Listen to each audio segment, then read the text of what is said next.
Hey everybody, this is Kim with Lazy Boy in Orlando, Florida, and today we're going to talk about one of those things that just kind of happens, a broken comfort selector, better known as a handle. Whether it's your superhuman strength or those pesky kids, sometimes these handles, they just kind of break a little bit. No problem, we can fix it nice and easy. Today I brought Reggie, our technician expert. Hello. He's going to show us how to change it. All You ready, right. Eddie? I'm ready.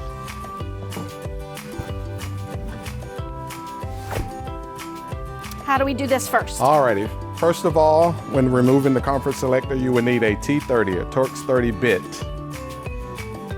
Good thing he comes equipped. I would recommend you loosen that by hand first with your ratchet rather than going with your drill by hand first. Now do we need to turn the chair or just leave it right like that? We will tilt it over on a little bit of an angle. Let's go.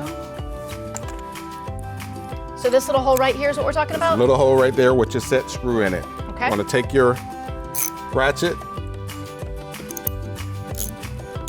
loosen that set screw. Then you can finish it off with your drill.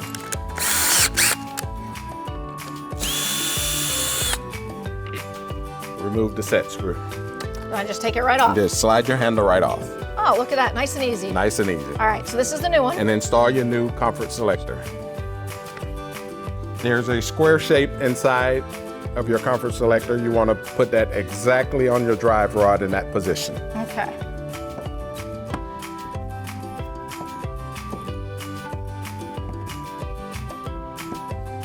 Let me give it, there you go. There you go. Perfect. Install your set screw, drill, and you're done. Well, that was easy, That was easy. but I have a problem. What's the problem? Where'd you get the handle? Any of your Lazy Boy furniture galleries in Orlando, you can pick up a handle for free. For free? So I For just go free. in and I say, hey, I broke my handle? Yes. And they just give me one. And they give you one. Perfect. See you next time.